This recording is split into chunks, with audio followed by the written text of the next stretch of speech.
young generation to understand the difference between Westernization and Christianization. They are not same. Liberty, equality and fraternity. These were Western ideas, and some of us today even call it foreign ideas. And these ideas crept into India through Western education. Dravida was a common name given to those who were affected by the Brahminical Sanatana system. Harmony means you are reconciled to the existing condition. You accept whatever it is. So there are people who say that harmony is the need of the day. Equality is not our first preference. India had been a country afflicted by the Varnasrama for thousands of years. All the working classes, called as Sudras and Panchamas, they were denied education and they were denied dignity. A girl should be given in marriage before she attained puberty. So as a child, she should be given marriage to a male. The Gopurams were there only for the Panchamas and the Sudras. They could not enter the temple. They should be satisfied with the sight of the Gopuram from a distance. The so-called Indian culture, which ought to be glorified and protected, should be understood only through Sanskrit scripture. In 1937, during the colonial period, introduced Hindi. At that time, the consideration was patriotism. It was artificial nationalism, of course. We can understand Tamil being a popular language in Tamil Nadu, Bhojpuri in Bihar or some other place, but we still don't understand how Sanskrit could be mentioned as a regional language. Resisting Hindi as our sole official language continues. But there is another threat. My field of study is history. Politics without history is lifeless. So politics, when you speak politics, definitely you'll have to have some sense of history. Without the historical sense, it is very difficult to comprehend the political developments. For the sake of mutual understanding, I will have to explain something conceptually of the terms which we are using it today. Politics, governance or government, social justice. Many people think of politics in their own way. Aristotle, of course, defined it as man is a political animal. And very often our elders or our people who are the helm of affairs claim that India had expertise in politics and we produced many eminent politicians. Many eminent political treatises were produced by India. They even quote Mahabharata or Viduranidhi, Dandanidhi, Arthashastra as proofs to establish that we had a better grasp of politics. Friends, you should know that politics of Aristotelian age is different from politics of our age. In those days, not only the world beyond Indian subcontinent, even within India, politics meant power politics. Who will wield power? Any political treatise will justify or regulate that power center. What are his duties? What are his responsibilities? It was power politics and not people's politics. In a monarchical age, people's politics was non-existent. The concern of the king decided everything. He sought assistance, advice from those people who were little distanced from the common people. People's will was not the basis of governance in those days. Arthashastra deals mostly with how to strengthen the authority of the king. King must be obeyed. He must be strong. In order to retain his popularity with the people, what the king would do. Maybe one or two munificence will be there, mentioned there. A benevolence was insisted, but it was not a government of the people, by the people, for the people. Today we are living in a democratic age. In a democratic age, politics is an inclusive one. It is about people's politics, participatory politics, politics for the promotion of people's interest. people's responsibilities, rights, welfareism, everything is there in the political scene. So this democratic sense of politics is the basis upon which we try to interact with each other on social justice. Social justice is not between two different societies. The question of social justice arises only within a prescribed society. We don't have dispute on social justice with the Chinese people, or with the people of Sinhala. It is a different entity. So there is an identity with which you should identify yourself. So people of India, among the people of India, in any society, there are people who are in advantageous position. There are people who wield power. At the same time, there are people who are victims of the system. So in politics, we find the conflict between these two forces. Those who are content with the existing system, they will try to retain the system, strengthen the system. Those who are not benefited by the system would try to change it. They will try to alter it, change it, transform it. So the conflict between no change and change, that becomes politics of today. Social justice, within the given society, some people are neglected, some people are bypassed or ignored, and some people are exploiting others.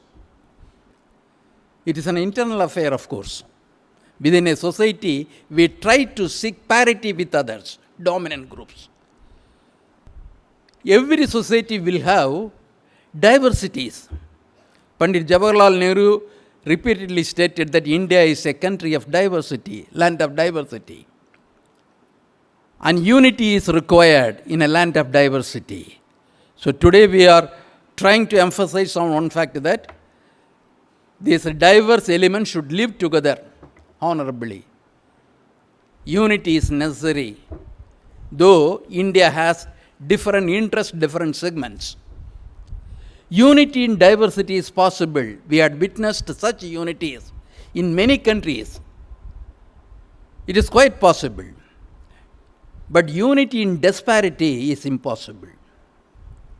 Social justice is provoked by, the call for social justice is provoked by existence of social injustice.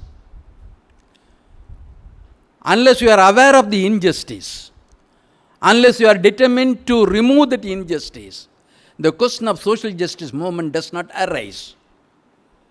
So here, we want to unify the society on the basis of justice. So diversities could be there, but disparities must be narrowed down to the maximum level. But some people say that one should prefer harmony, not equality, to strengthen the society. Harmony means you are reconciled to the existing condition. Reconciliation. You don't resist. You don't question. You accept whatever it is. So there are people who say that harmony is the need of the day. Equality is not our first preference. That harmony, such an harmony, would pave way for furtherance or strengthening of injustices. Real harmony comes only when there is a guarantee for justice. If in the absence of justice, there would not be any harmony too.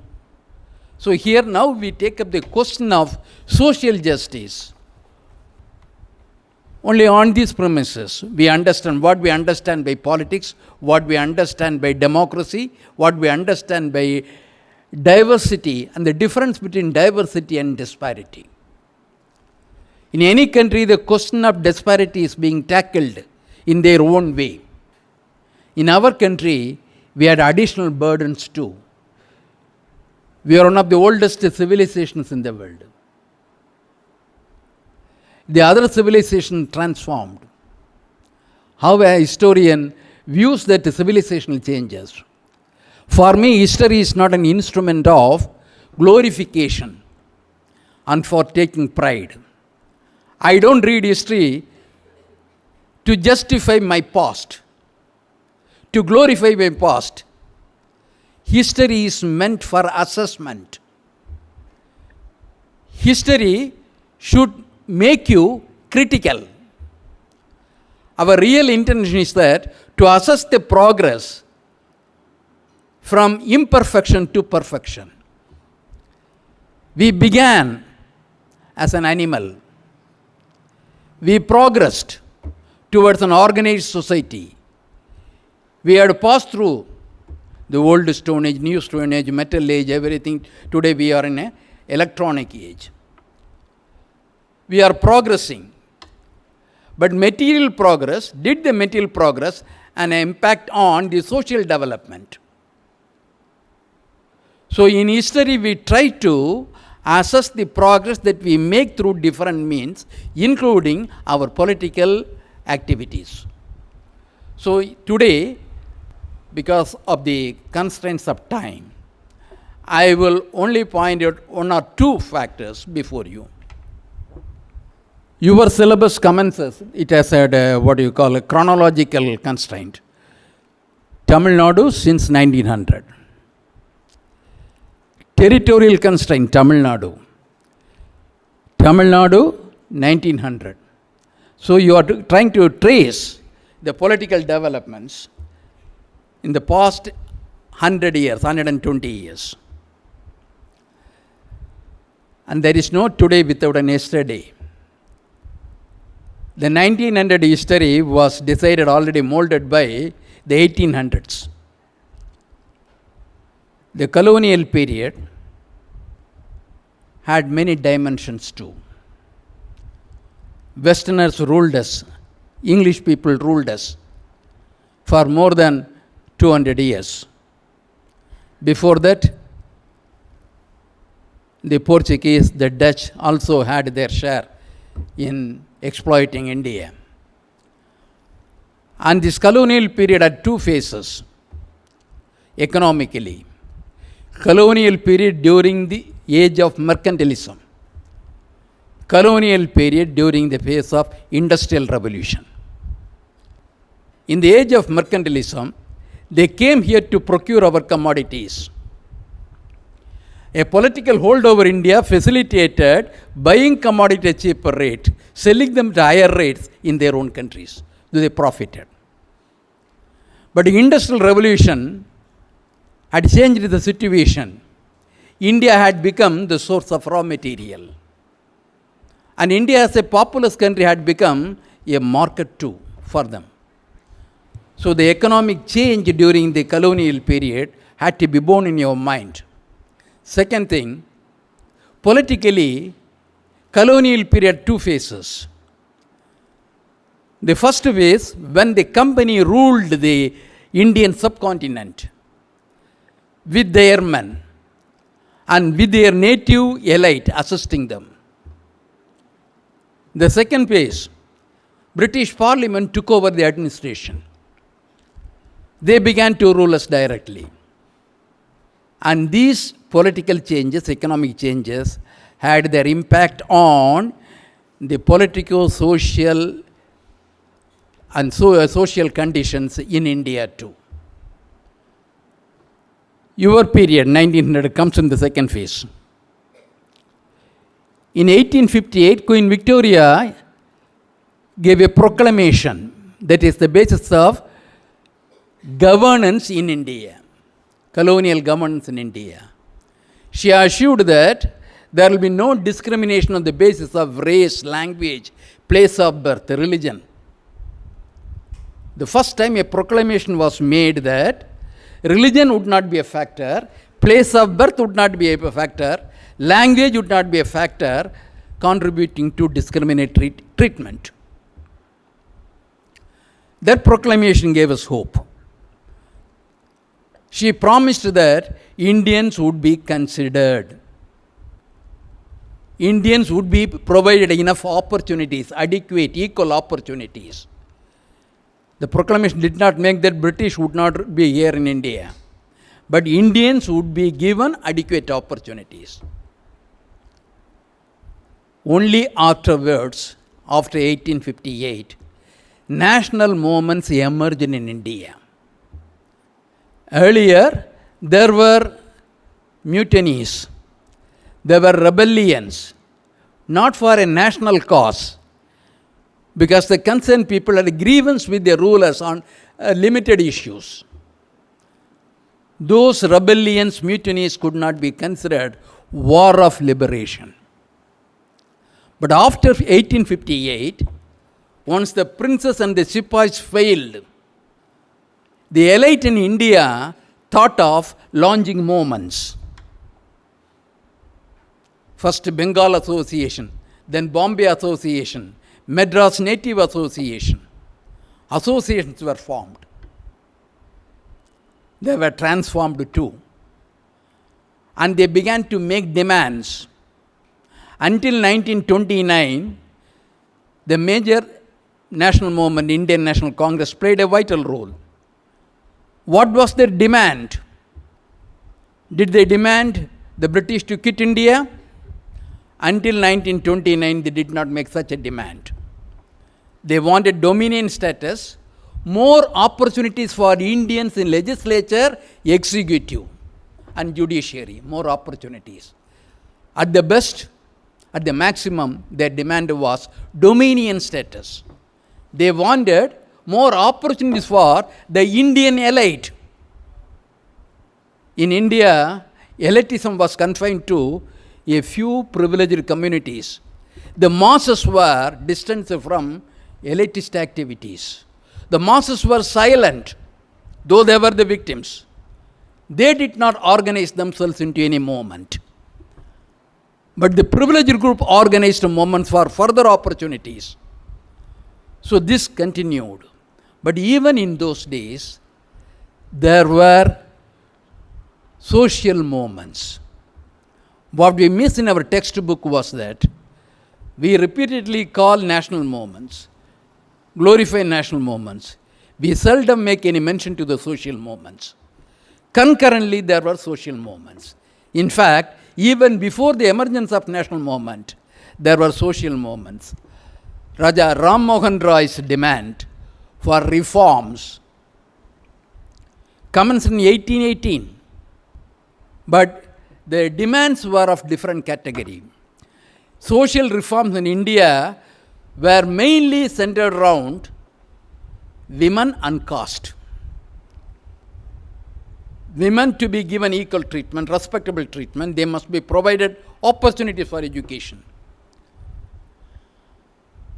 Reforms related to women's development. And there were reforms related to the caste contradictions.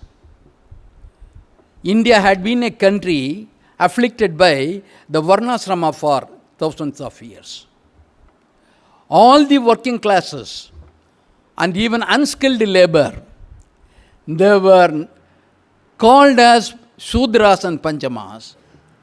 They were denied education, they were denied offices, and they were denied dignity.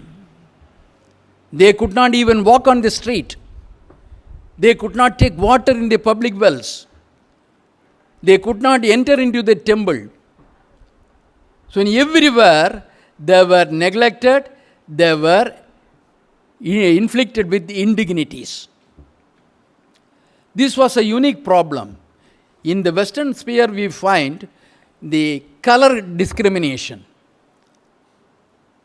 But in India, we find the caste discrimination. As long as the masses, the working class, the Panchama Sudras,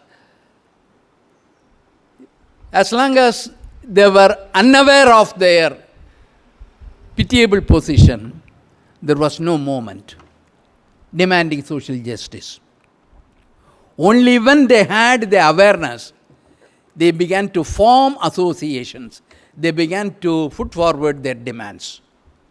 So that awareness was caused by two agencies.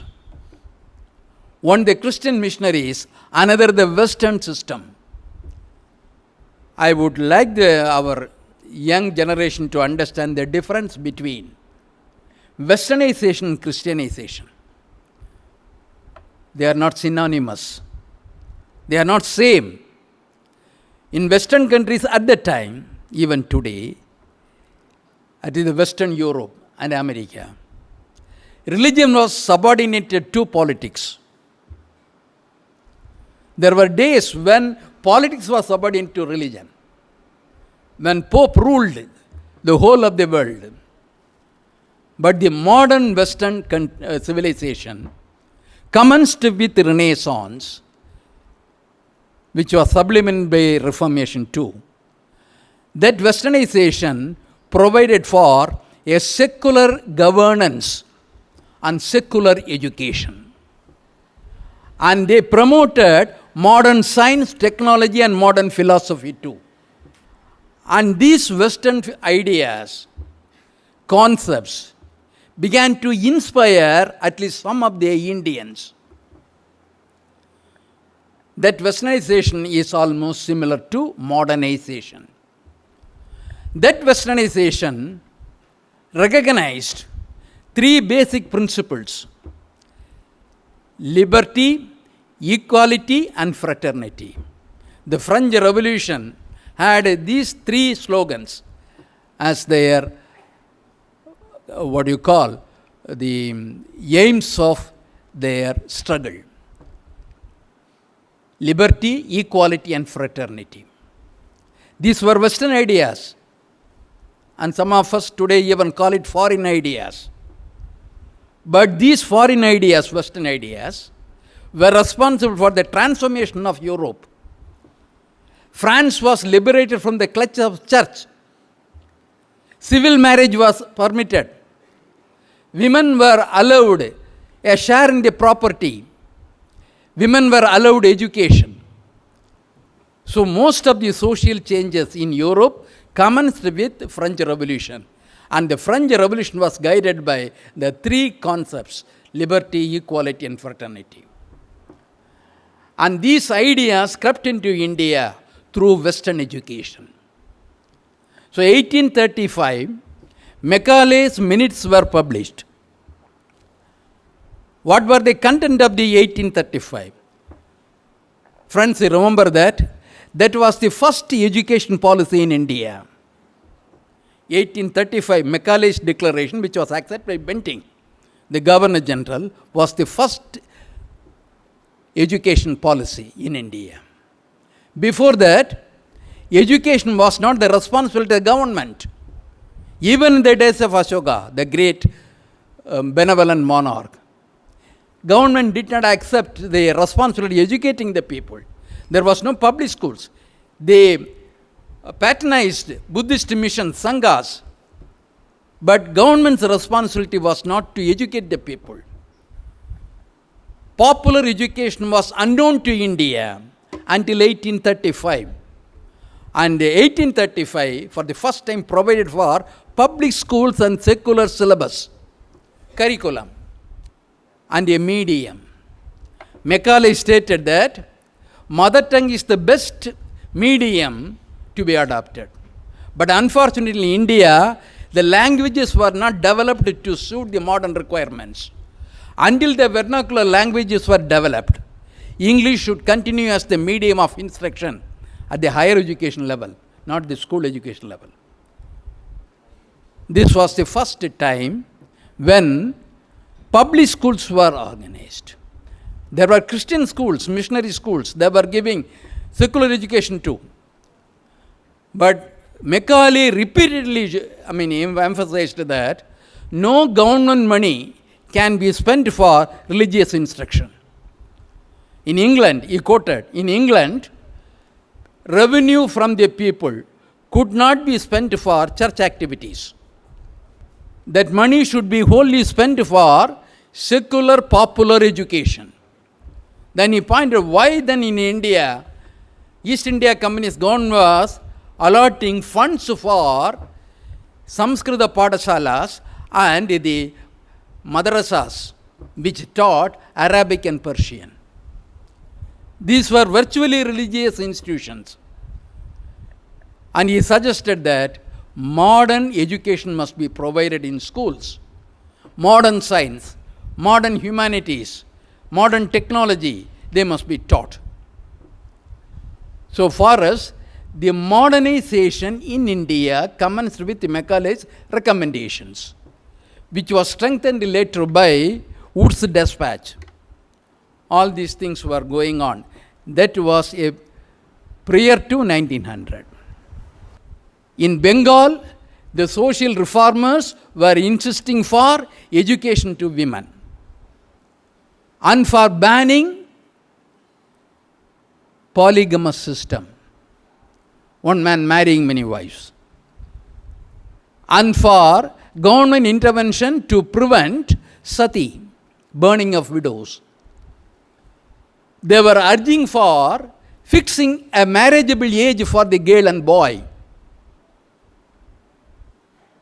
According to Shastras, the Hindu system is governed by one unwritten samskaras, written smritis. Smritis are written. Samskaras, traditions are unwritten. Both are binding the people and both will be explained in the priestly class. There is no independent judgment on these things. According to them, a girl should be given in marriage before she attained puberty. So if a father retained a girl beyond the age of 8, he is committing a sin. He must be condemned by the society. So as a child, she should be given marriage to a male. And this was resisted by, opposed by eminent people, not only by Raja Ram Mohan Rai, Ishwara Chandra Vidyasagar. They wanted to raise the marriageable age. At first, they raised the age to 10. Hue and cry were there. Indian culture is in danger. Hindu culture is in danger. And the Western ideas are being imposed on us. So there are several criticisms on the British agencies for raising the age. In 1890, the age was further raised to 12. And Balagangar Tilak went to court challenging the government's intervention, raising the age. There was a Hindu girl who supported this, availed this, knew the age, marriageable act age, and she claimed that the age during her childhood should be declared invalid. The marriage held during her childhood should be declared invalid. Because in England, if a girl was given in marriage before she attained puberty, that should be treated as rape. And the person who committed that sin should be executed immediately. But in India, that was the custom. That was our culture. So when the marriageable act, the marriage act was introduced, the age was raised to 12. The nationalist leaders opposed it. But the social movement leaders, M.G. Ranade and others, they supported this intervention. Similarly, for educating the girls, James Drinkwater Bethune, a member in the Dalhousie Council, he proposed to introduce women education. Dalhousie stated that unless the people are willing, I cannot introduce this women's schools. So Bethune spent from his pocket and started schools, and he invited Vidyasagar to be the secretary of it. Bethune schools emerged, but the parents were not sending them. After much persuasion, free education, there would be no religious instruction, there would be provided food and shelter. 6 girls joined. Later, 6 turned into 60. More Bethune schools were organized. And Ishwar Chandra Vidyasagar was condemned, criticized for this measure. So these were going on in Bengal, but in Bengal the social reforms did not bother much about the caste discrimination. They mostly contributed to women liberation.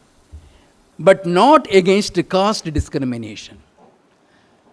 In Bombay presidency and in Madras presidency, the conditions were different. In Bombay, Jyotiba Phule, he and his wife Savitribai Phule, the first women teacher in India, Savitribai Phule, they started schools. They spent from their property. They were ridiculed, they were assaulted by the public for it. They ran schools for the widows. They ran schools for the children. And Jyotiba Phule went a step further and he rejected caste system.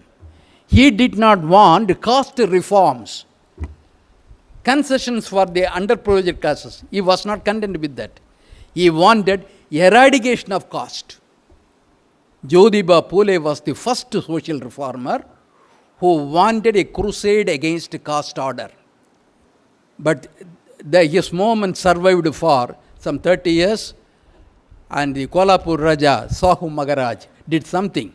He, for the first time, introduced reservation for the non-Brahmins in the Kolhapur employment.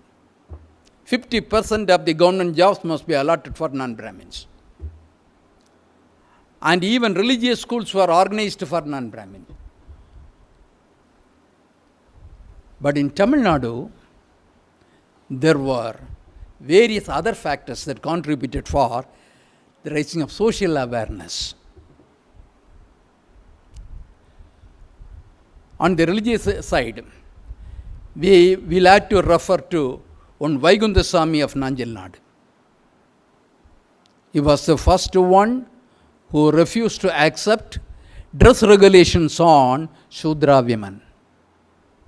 In those days, in the Travancore kingdom, the Shudra women or Avarna women were not allowed to wear any cloth above their waist.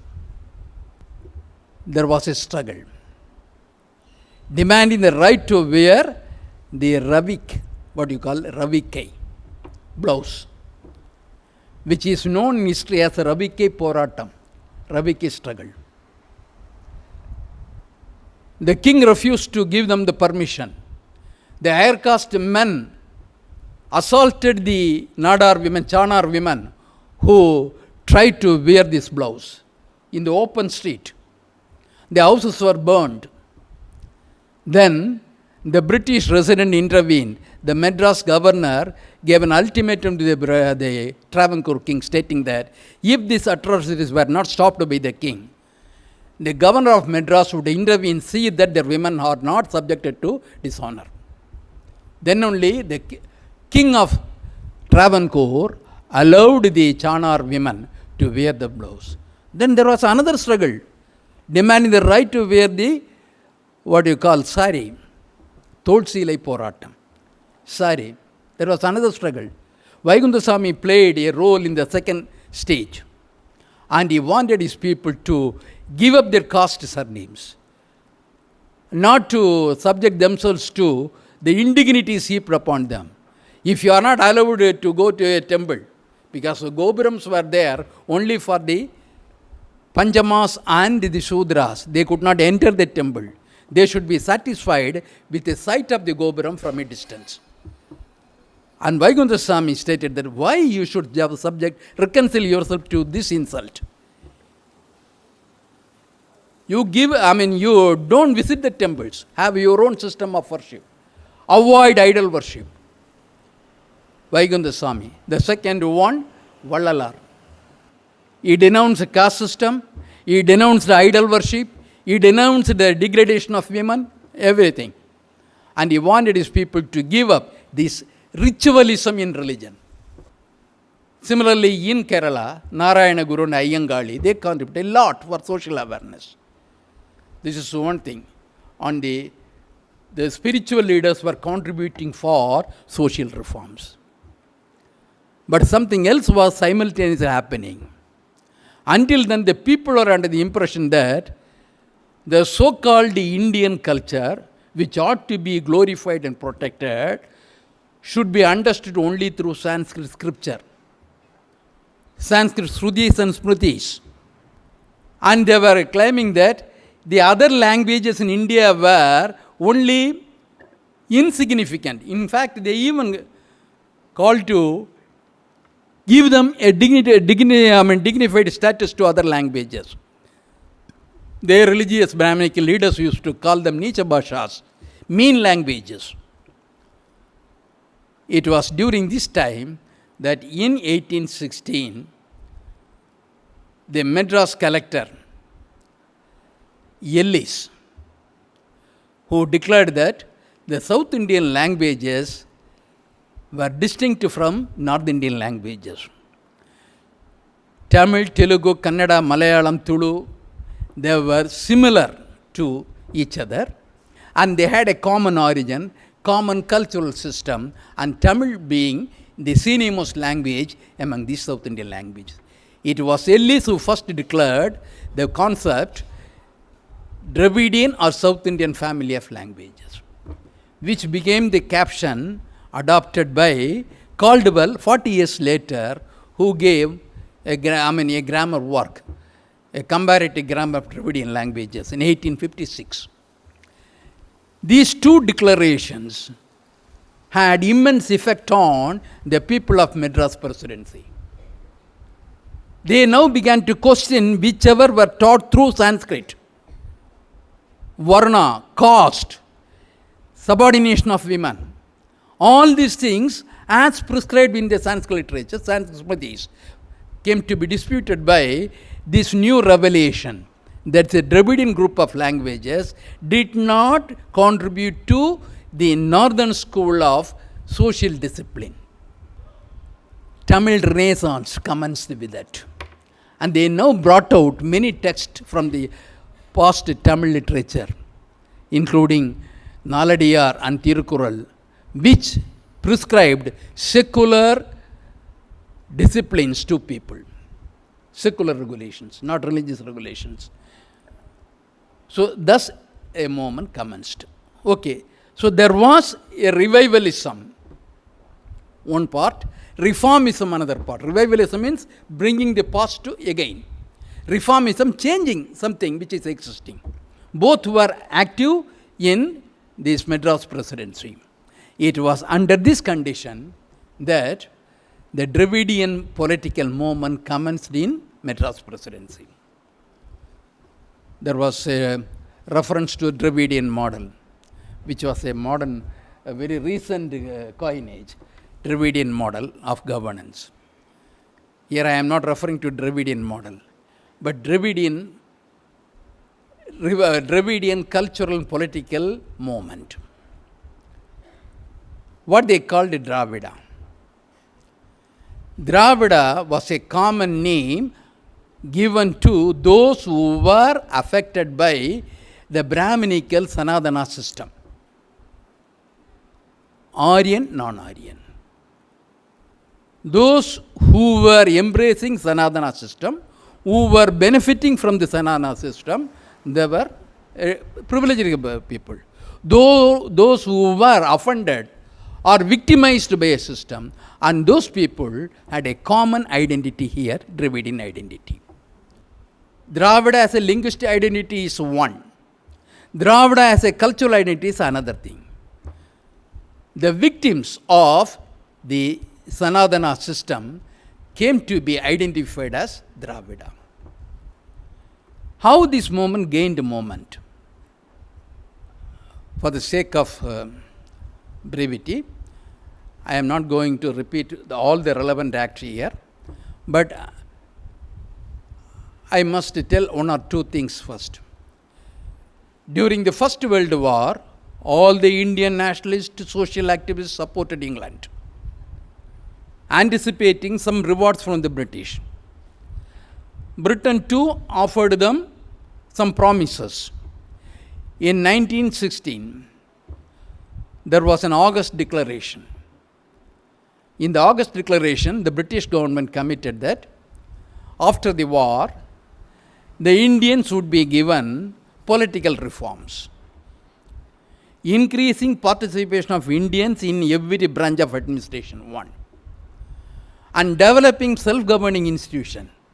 Third stage, the dominion status would be granted to Indians. So they were now drafting an act, Government of India Act 1919, Montfort Act, Montagu-Chelmsford Act 1919, which was about to provide opportunity for Indians to enter into legislature as elected member. Now, the awareness created, social awareness created by the Dravidian movement in the Madras presidency prompted them to organize a political movement. In 1916, they floated the South Indian Liberal Federation. Next year, they issued a non-Brahmin manifesto. For the first time, they categorized the victims of the system as non-Brahmins and demanded certain guarantees for their proportional representation in all the branches of administration. Proportional representation. There is a difference between reservation and proportional representation. Proportional representation, in accordance with the number in the society, they would be given opportunities. They made it a demand. The act came and provided diarchy for the provinces. The provincial government would be segregated into two systems. One would be directly ruled by the governor with the help of the ICS people. Another departments which would be ruled by the Indians elected by their people. That is known as diarchy.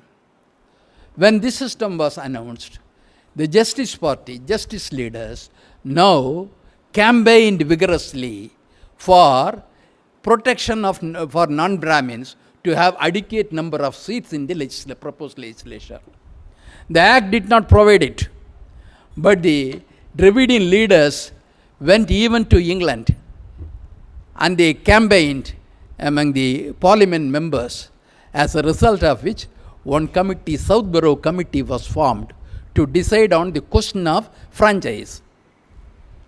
And that committee, franchise committee, allotted seats for non-Brahmins.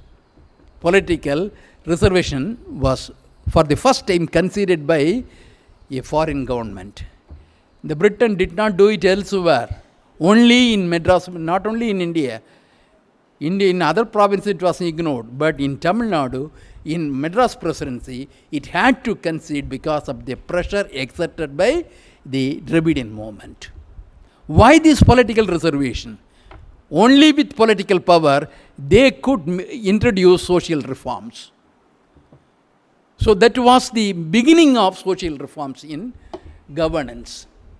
And with that authority, when Justice Party formed the first ministry, it was able to provide franchise for women. Women were allowed to vote in the elections. For the first time in any Asian country, even in many European countries, women did not have franchise at that time. But in Madras presidency, women were enfranchised by the Justice Party.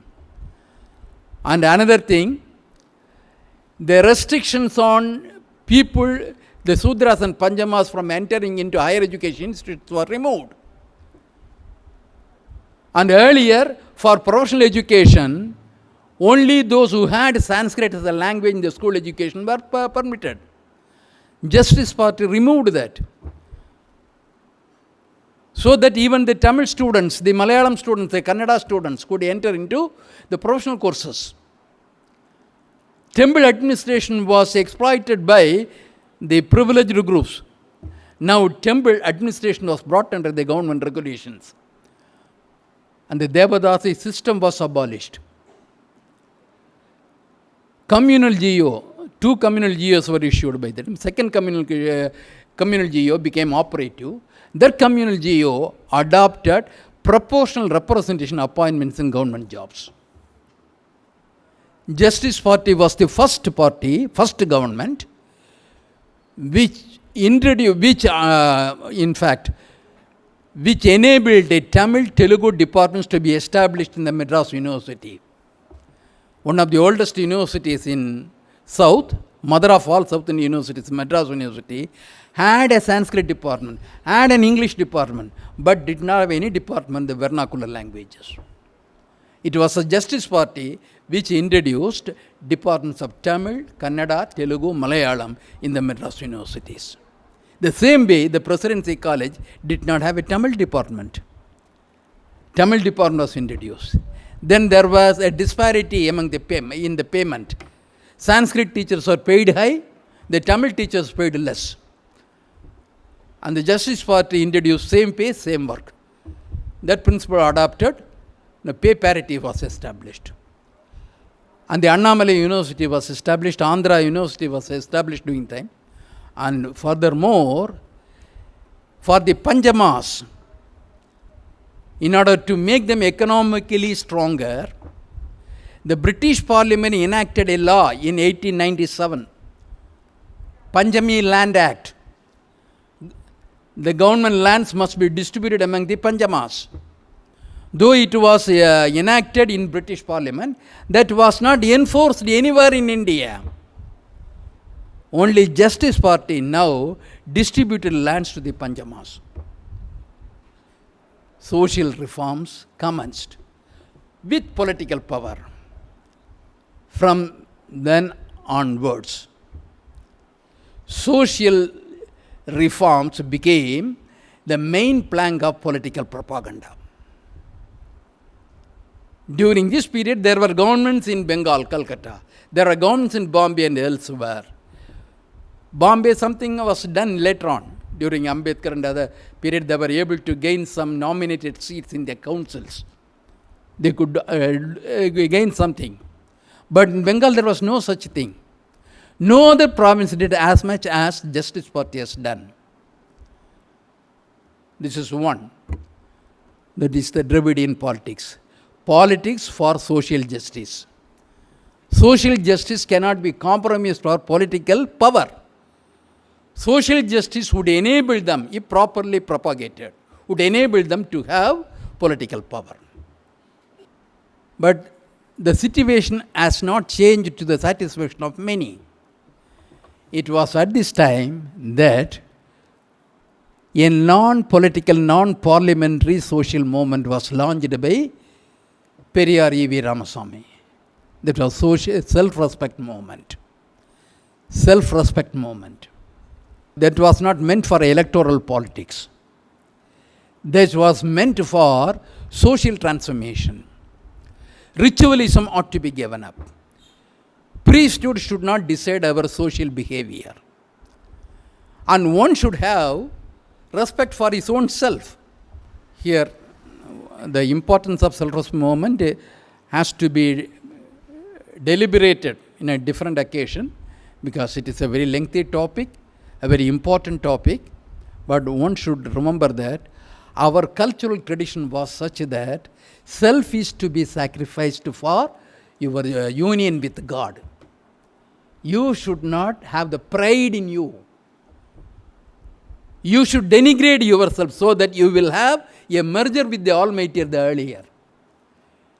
And you should subject yourself to any indignity for the sake of appeasing the God. Bhakti movement, idhula varradhe modalla bhakti nale subordination, submission, acknowledging your inferiority. எல்லாத்துக்கும் கீழே நான் ஏன் அடியேன் அப்படின்னா you should denigrate yourself. This bhakti movement had eroded into the self-respect of the non-Brahmin people, masses. And Periyar launched a movement, self-respect. First you respect yourself. Only those who had respect in their self can claim equality with others. If you do not have respect for your own self, when are you going to claim equality with others? Equality not in loss of denial of respect. Equality with self-respect. So self-respect movement mainly concentrated on one, women reforms, marriage, widow remarriage, and then removal of indignities on women, women education. Then second thing, unnecessary restrictions on marriages, ritual marriages.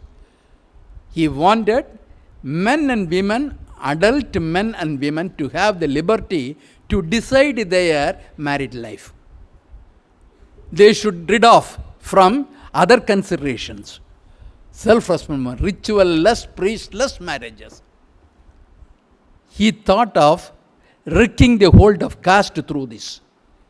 As long as you subscribe to caste order, you will subject to all the rituals prescribed by the caste. All the rituals are denigrating you. Rituals make the system costlier. Rituals make your existence a very mean one. So get rid of these rituals. Have respect in yourself. Have respect in your wisdom. Try to solve your problems with confidence in your potential. Self-respective marriage were conducted. And then priestless marriages were conducted. And then questioning the scriptures commenced. That was a great moment. All these things led to further reforms in the post-independent period. This is one Dravidian legacy. One important point in this juncture I would mention briefly, then I will leave it to the audience to seek or elucidate on certain other things related to it. One is that Dravidian politics and language issue. Dravidian politics and language issue. That is something related to social justice. In the language issue, there are two phases in Tamil Nadu history, because we became Tamil Nadu only in 1867 when Anna became the chief minister. Until between 1956 to 1967, we were Madras presidency. Before 1956, we were a multilingual state. Only in 1956, linguistic states were created and we became a Tamil majority state. The nomenclature was changed after much resistance from the nationalists only during the chief ministership of Anna. The same Anna declared that we will not accept the three-language formula enunciated by Kothari Commission or the first education policy declared by any Indian government during the time of Indira Gandhi, 1968, that supported, that even ordained three-language formula to be adopted. In those days, states had the freedom to adopt it, alter it, reject it. Anna availed that second choice. He rejected it. He declared that two languages will be sufficient. One for the local purposes, for education purposes, Tamil. Another for communication with the states, other states with India and states beyond India. For the first time, Hindi was introduced as a compulsory language when Rajaji became the premier. At that time, he was known as premier. In 1937, during the colonial period, he introduced Hindi. At that time, the consideration was patriotism. If India wanted to be a country, a free country, an honorable country, India should have its own language as a national language. So, Hindi was called a Rashtra Bhasha, national language, and it was attempted to be imposed on people. It was artificial nationalism, of course. And the Dravidian movement thought it an assault on their cultural life, their linguistic status. So the resistance to Hindi before 1950 was mainly based on cultural concerns and against the introduction of Sanskrit. After 1950, the situation was different. 1950 Constitution did not make mention of any language as a national language. There is no mention of any national language, no Rashtra Bhasha.